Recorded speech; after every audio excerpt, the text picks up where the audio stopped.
On the 9th of December 2024, we posted a video warning that the stock market was due for a short-term pullback. Since then, we've seen the S&P 500 correct by a few percentage points, and the RSP, an equal-weighted version of the S&P 500, correct by about 7%. The question now is whether we can already start being more optimistic on the performance of US stocks, or is there more pain to come before US stock market indices finally bottom out? There's two reasons for why the stock market has been declining recently. The first one is simply portfolio rebalancing. Back in early December, US fund managers had a 99% exposure rate to the US stock market. Of course, that left the market vulnerable to a decline in the event that these fund managers decided to reduce their exposure. Now, while these high levels of exposure don't guarantee corrections by any means, they certainly do increase the odds that one will happen. When we look at the stock market on top of this indicator, we see that many of these high exposure readings did precede some kind of a market correction. If we look at the most recent data on fund manager exposure, however, we see that it's declined considerably recently. And to us, this is a positive sign for the market. It suggests that the recent correction in the stock market has allowed fund managers to scale back their exposure to stocks, which is what you want to see happen during a healthy phase of consolidation in markets. Currently, fund manager exposure is hovering at around the same level as it was in August, April, and January of 2024. All of those were pretty good moments to go long on the stock market. So with this rebalancing that's just happened,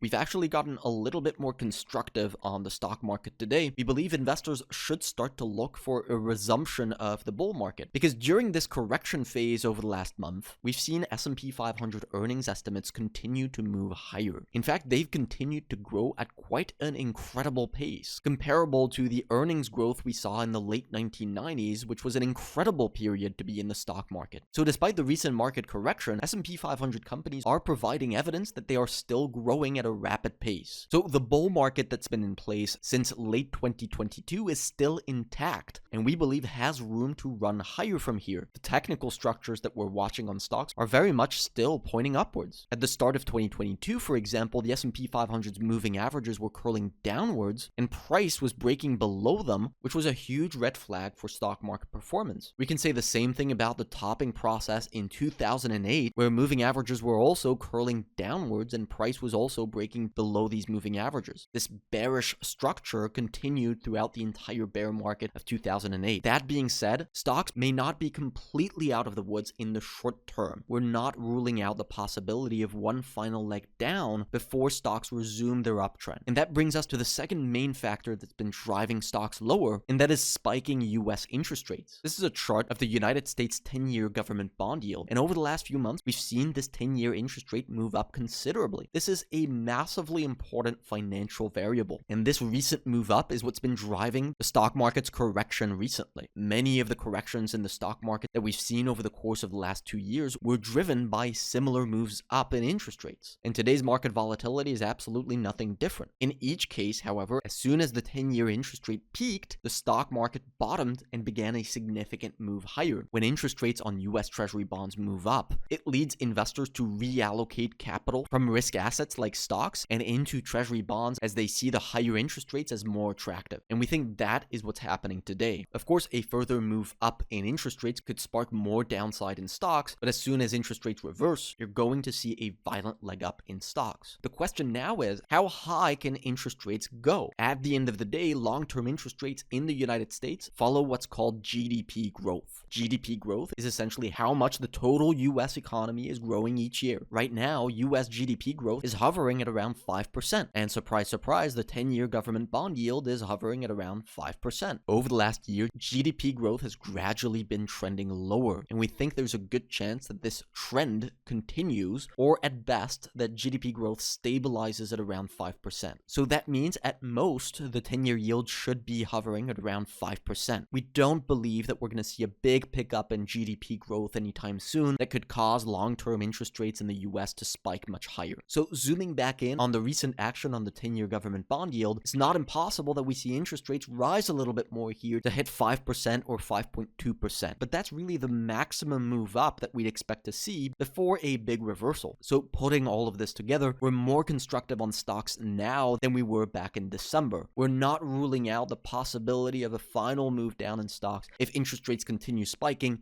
before before the stock market moves higher. The maximum drawdown target that we've highlighted to our clients is 5,600 points on the S&P 500. The bet that we are more confident in the short term, however, is gold. Gold began a brand new bull market in 2024, breaking out of a long-term basing pattern. Over the last few months, we've also seen gold consolidate a little bit, but if we add some key technical levels, we see that gold has just bounced off the bottom of a key price channel. We actually sent out a few buy alerts to our clients, initiating trades on gold mining stocks that we think can outperform significantly if the gold bull market continues from here. If you want to follow all of our trades, buy and sell alerts as we're making them in real time, and also know exactly what we're thinking about when it comes to each trade, make sure you subscribe to our website at bravosresearch.com.